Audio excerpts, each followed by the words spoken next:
Buenas tardes, un gusto que estén acá presentes también representantes del Sindicato de Trabajadoras Domésticas y de las amas de casa, las partes que dialogan y negocian en este sector de actividad. Decir que para nosotros es realmente muy grato celebrar este día, que a su vez ratifica un compromiso con ir avanzando cada vez más en la mejora de las condiciones de trabajo de este sector.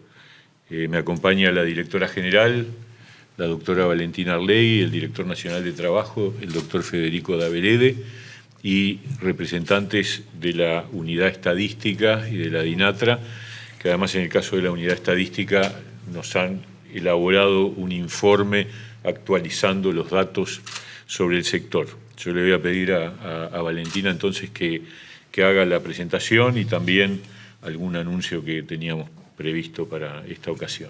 En primer lugar, y obviamente de orden, saludar a las trabajadoras en su día.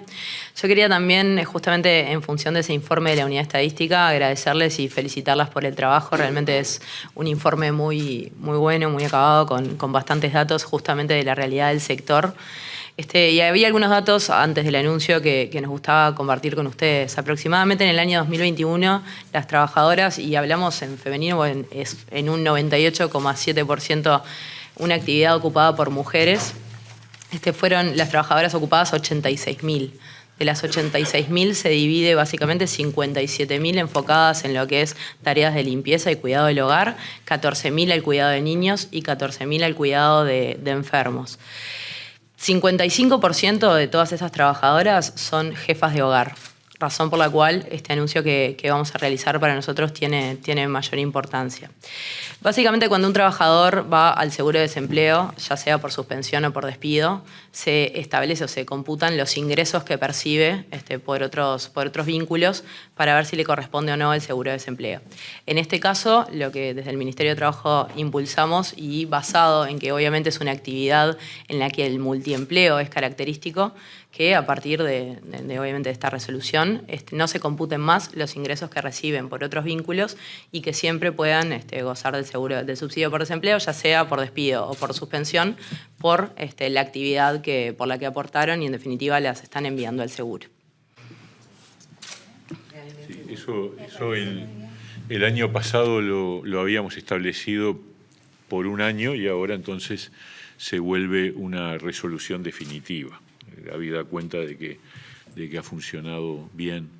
También lo último para decir es que nos alegra también que en el análisis de la evolución del salario real de los distintos sectores, el sector de trabajo doméstico ha mantenido o incluso aumentado levemente el poder adquisitivo del salario, cosa que nos alegra porque es un sector que está en términos de ingresos particularmente vulnerable, ¿no es cierto?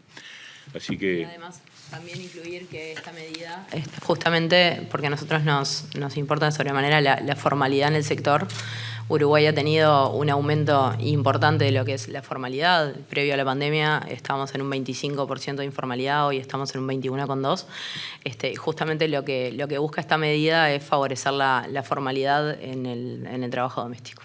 Javier Lasarte de Canal 12, buenas tardes para todos. Justamente sobre el tema formalidad, hoy estuvimos dialogando con integrantes del Sindicato de Trabajadoras Domésticas. Si bien reconocen que hay mejoras en ese sentido, lo que están pidiendo es una exhortación al Ministerio de Trabajo para que aumente las inspecciones, porque hay, digamos, empleadoras o empleadores que no cumplen a cabalidad lo que es la inscripción en el BPS y diversos tipos de prestaciones, ¿verdad? Seguro Social, FONASA, ese tipo de circunstancias que evidentemente, si no hay formalidad en el sector, es muy difícil de sobrellevar. Nos gustaría saber cómo se está encarando esa particularidad dentro del Ministerio. Gracias.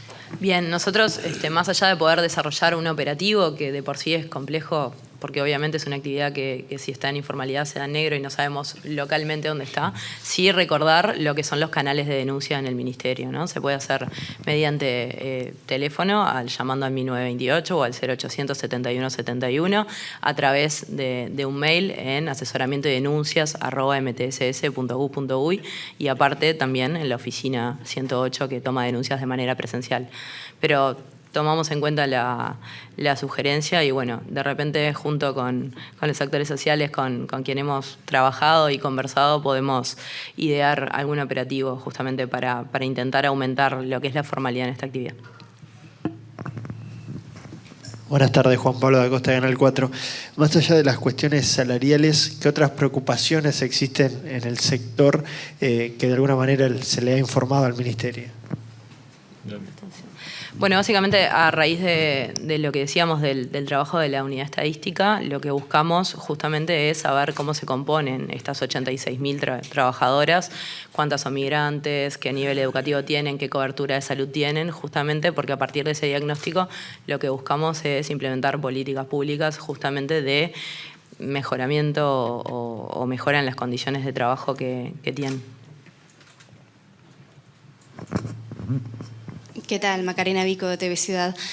Otra de las demandas que plantearon hoy las trabajadoras es la categorización de las tareas, que haya una diferenciación en el salario respecto a lo que es cuidados, a diferencia de lo que es trabajo doméstico, limpieza, por ejemplo. No sé si tienen algo para aportar desde ese lugar.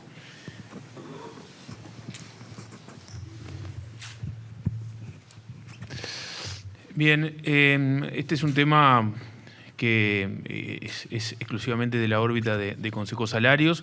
Me consta que es un tema que ya recurrentemente ha estado arriba de la mesa, y lo que sí es que nosotros estamos a fin de conversarlo, de negociarlo, como cualquier otro sector de actividad donde tiene distintas categorías en función, valga la redundancia, de la función que cumplen haciendo las tareas. Está claro que en esta función claramente se pueden distinguir algunas tareas de otra en función también de de cómo se dé la composición de los hogares en donde las trabajadoras van a realizar su función. Es decir, este es un tema que ha estado arriba de la mesa, que está y que obviamente está y estará entre los actores sociales y también con la participación del Ministerio en ponernos de acuerdo de generar esas categorías, pero es un tema que obviamente está y se ha conversado, está en la órbita de los consejos salarios. Un ejemplo de información bien distinta o de realidades bien distintas, recién lo hablábamos con la directora general, es el grado de formalización. Está claro que en toda la categoría tenemos todavía, si bien ha aumentado la formalidad de manera importante en los últimos años, e incluso el de este año nuevamente está marcando un número mejor que la prepandemia, 58%, de todas maneras está bastante por debajo del índice de formalidad de los trabajadores en general. Y a su vez, dentro de esa categoría, uno observa niveles muy diferenciales. Por ejemplo, las personas que realizan tareas domésticas en sentido estricto tienen una tasa de formalización mucho más alta, está en el orden del 70%, mientras que las de cuidado están en el orden del 30%. O sea que hay cosas para trabajar, hay diferenciaciones que de alguna manera reflejan situaciones distintas y tenemos que hacernos cargo de eso. ¿Qué tal? Buenas tardes para todos los presentes. Camilo de Lely de Canal 5. Quería preguntarles si ya hay estudios sobre cómo puede haber afectado al sector este periodo desde el comienzo de la pandemia hasta ahora en cuanto a formalidad, informalidad, nivel salarial, condiciones de trabajo y demás. Gracias. Sí, en realidad sufrió en el primer momento, igual que el resto de los trabajadores, una corrida muy significativa al seguro de paro,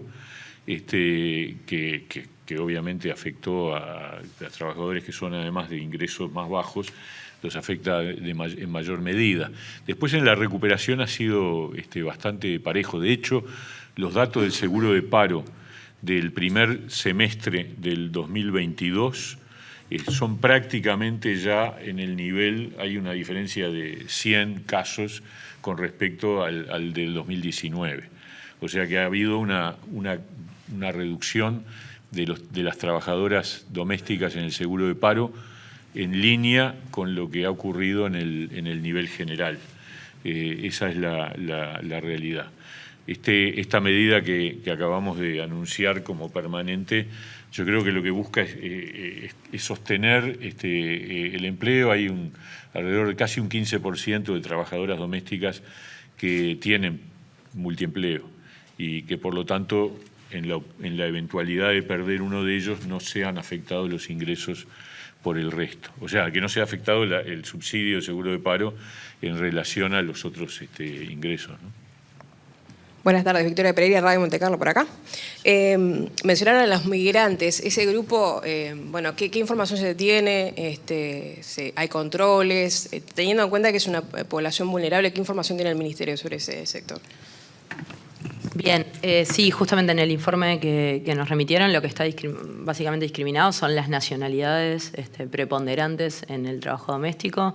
Básicamente son personas de origen cubano y es bueno saber porque justamente con esos datos es que podemos saber cómo se compone ese tipo de trabajadores y tomar otras medidas. Yo siempre resalto que en Uruguay, a veces cuando nos preguntan con respecto a los migrantes qué es lo que hacemos, la respuesta es lo mismo que para la población en general. Uruguay no distingue entre nacionales y no nacionales, no distingue la afiliación al BPS, no distingue los seguros de desempleo, no distingue en absolutamente nada de política pública. O sea que en definitiva es un dato que es importante.